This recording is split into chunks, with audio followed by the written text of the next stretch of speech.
Hello friends, welcome back to my channel. Friends, आज हम आपको बताने वाले हैं पोएट्री के एक बहुत ही इंपॉर्टेंट पोएम अ लेमेंट का रेफरेंस, कॉन्टेक्स्ट और एक्सप्लेनेशन। और फ्रेंड्स, इस वीडियो में हम इसके फर्स्ट वाले स्टैंजा का रेफरेंस, कॉन्टेक्स्ट, एक्सप्लेनेशन देखेंगे, जो कि यहाँ से स्टार्ट है। O world, O life, O time, on whose last step I climb. यानी कि हे संसार, हे जीवन, हे समय। यहाँ पे संसार, जीवन और समय को संबोधित किया गया है। और आगे कहता है लेखक, on whose last step I climb, मैं जिसकी अंतिम सीढ़ियों पर चढ़ा हूं। अर्थात वह इस संसार के, वह अपने जीवन के और समय की अंतिम सीढ़ी पर खड़ा है, जिसका मतलब है कि अब वह मरने वाला है। ये पोएट को यह आभास हो जाता है पहले से ही कि वह अधिक समय तक इस संसार में नहीं रहने वाला है।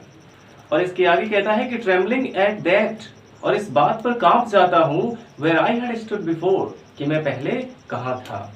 अर्थात जो पोएट है वो पहले और अब के, यानी कि अपने पास्ट टाइम और प्रेजेंट टाइम को यहाँ पे कंपेयर कर रहा है कि पास्ट टाइम में वो एक स्ट्रांग पर्सन था, जो भी मुसीबतें उसके सामने आती थी तो वो उसे फेस करने के लिए एबल था। बट प्रेजेंट टाइम में जब उसकी युवावस्था बीत चुकी है तो अब वह उन मुसीबतों का सामना करने में असमर्थ है, तो इसलिए वह कांप जाता है। और आगे कहा गया कि when will return the glory of your prime, वो खुद से पूछता है कि अब हमारी युवावस्था कब लौटेगी, और खुद ही उसका आंसर भी देता है कि no more of never more, नहीं लौटेगी और कभी नहीं लौटेगी। तो जैसा कि इसके पोएम के नाम ही है अ लेमेंट, यानी कि एक विलाप, अर्थात इसमें पोएट ने अपनी युवावस्था के बीत जाने पर विलाप किया है। तो हम सबसे पहले इसका रेफरेंस देखेंगे। रेफरेंस लिखने के लिए सबसे पहले हमें यहाँ पे लिखना होगा कि these lines have been taken, या फिर यहाँ पे कर सकते हैं कि these lines of poetry, these lines of poetry, या फिर यहाँ पे दिस स्टैंजा भी कर सकते हैं कि this stanza has been taken. अगर यहाँ पे दिस स्टैंजा लिखते हैं तो हैज बीन हमें यहाँ पे यूज करना होगा, this stanza has been taken. या फिर हम कर सकते हैं कि these lines of poetry have been taken. तो हम इस प्रकार से लिखते हैं कि these lines of poetry have been taken, have been taken from the poem, from the poem. अब इसके बाद हमें पोएम का नाम लिखना है, जो कि अ लेमेंट है। तो यहाँ पे हम लिखेंगे अ लेमेंट। तो ये इसके पोएम का नाम हो गया। अब इसके बाद फ्रेंड्स, जैसे हम प्रोज में रिटन बाय लिखते थे, वैसे यहाँ पे पोएट्री में हमें कंपोज्ड बाय का यूज करना होता है। तो हम यहाँ पे लिखेंगे कंपोज्ड बाय, कंपोज्ड बाय। अब इसके हम पोएट का नाम लिख देते हैं, जो कि है पीबी शेली। हम इसको शॉर्टकट में अगर लिखते हैं तब भी सही है। यहाँ पे हम ले लेंगे पीबी शेली। तो इस प्रकार से हम इसके पोएट का नाम लिख देंगे। तो फ्रेंड्स, अब हम इस पूरे रेफरेंस को और भी ज्यादा इफेक्टिव बनाने के लिए क्या करेंगे, पीबी शेली के बारे में हम एक फ्रेज यहाँ पे यूज कर सकते हैं कि पीबी शेली थे कौन।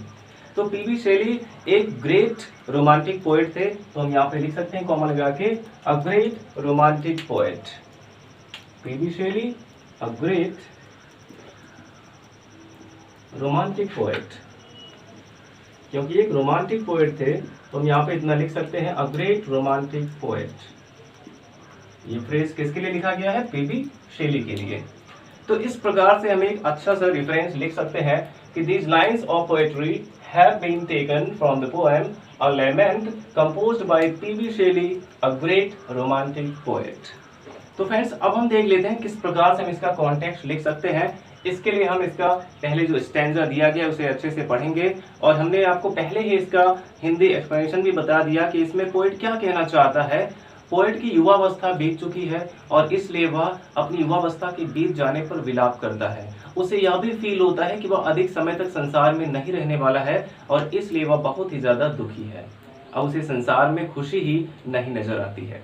तो इतना लॉन्ग तो हम नहीं लिखेंगे, यहाँ पे एक से दो लाइन हम कॉन्टेक्स्ट में लिख सकते हैं। तो यहाँ पे हम इस प्रकार से इसका कॉन्टेक्स्ट लिखेंगे कि in these lines, in these lines the poet, in these lines the poet laments. जैसे कि यहाँ पे विलाप किया गया है तो हम यहाँ पे लिख सकते हैं कि in these lines the poet laments, इन पंक्तियों में पोएट विलाप करता है।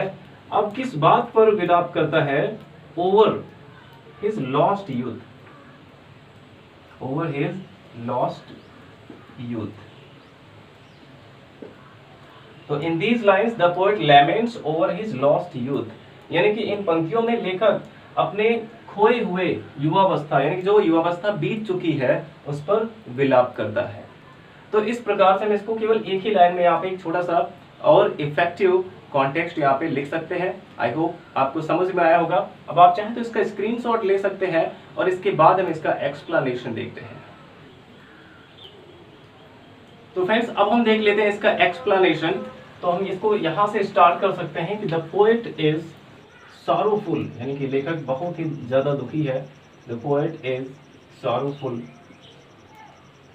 बिकॉज ही फील्स, क्योंकि उसे यह एहसास होता है, वह यह महसूस करता है, बिकॉज ही फील्स दैट।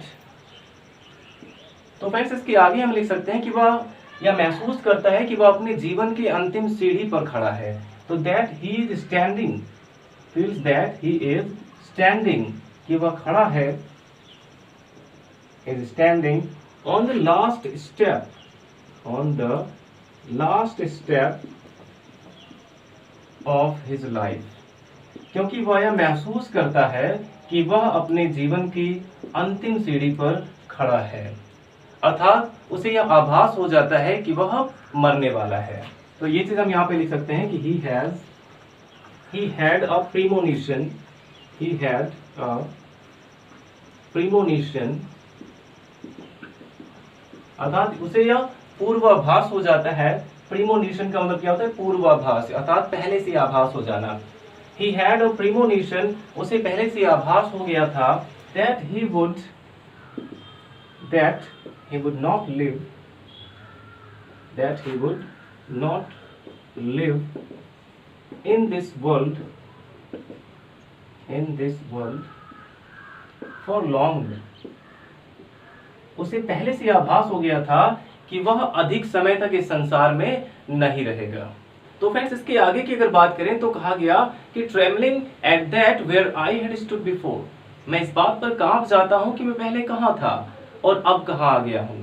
अर्थात पहले के समय में जब वो नौजवान था तो वह अपनी सभी कठिनाइयों का सामना आसानी से कर लेता था, because he was strong, but अब वो अपनी कठिनाइयों का सामना करने में असमर्थ है।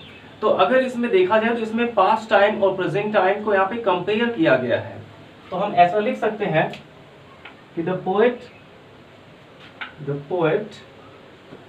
compares his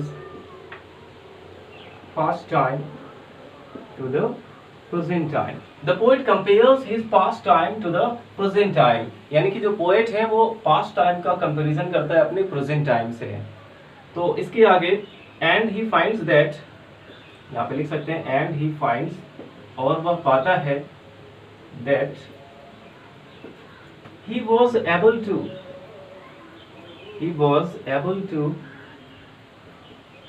face his difficulties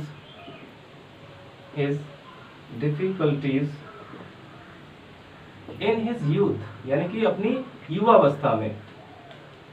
He was able to face his difficulties in his youth, यानी कि वो अपनी युवावस्था में अपनी कठिनाइयों का सामना करने में क्या था? एबल था, योग्य था। बट नाउ, यहाँ पे हम लिख सकते हैं कि but now he is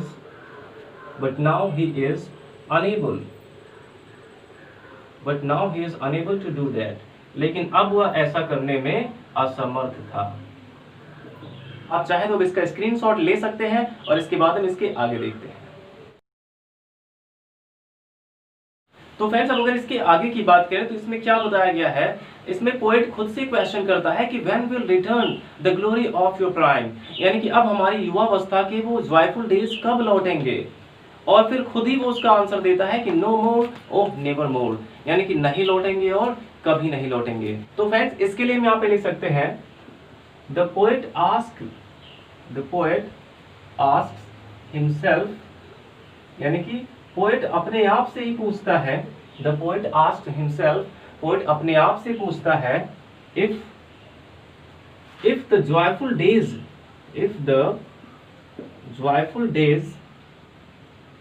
of his youth, the poet asked himself, यानी कि पोएट अपने आप से क्वेश्चन करता है if the joyful days of his youth, कि क्या उसकी युवावस्था के वो खुशी के पल कभी लौटेंगे, अर्थात will return, will return।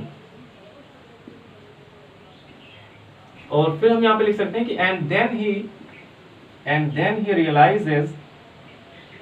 he realizes, और तब उसे महसूस होता है that the joyful days of his youth, the joyful days of his youth, कि उसकी युवावस्था के वो खुशी के पल अब कभी नहीं लौटेंगे, will never return, will never return। अब इसके बाद हम यहाँ पे थोड़ा सा अपनी तरफ से यहाँ पे बढ़ा सकते हैं कि so he is dejected, इसलिए वह बहुत ही ज्यादा निराश है। so he is dejected। तो इस तरह से फ्रेंड्स हमने आपको बताया कि the poet asked himself, poet खुद से क्वेश्चन करता है if the joyful days of his youth will return, कि क्या उसके युवावस्था की खुशी के दिन फिर से लौटेंगे। एंड देन ही रियलाइजेस, और तब उसे एहसास होता है that the joyful days of his youth will never return, कि उसके युवावस्था के खुशी भरे दिन अब कभी नहीं लौटेंगे। सो ही इज डिजेक्टेड, इसलिए वह निराश है। तो इस प्रकार से आप भी एकदम आसानी से एक्सप्लेनेशन लिख सकते हैं। वीडियो अच्छा लगा हो तो वीडियो को लाइक करिएगा, और अगर अभी तक आपने हमारे चैनल को सब्सक्राइब नहीं किया है तो चैनल को सब्सक्राइब करें और अपने सभी फ्रेंड्स के साथ हमारे वीडियोस को शेयर जरूर करें। Thanks for watching.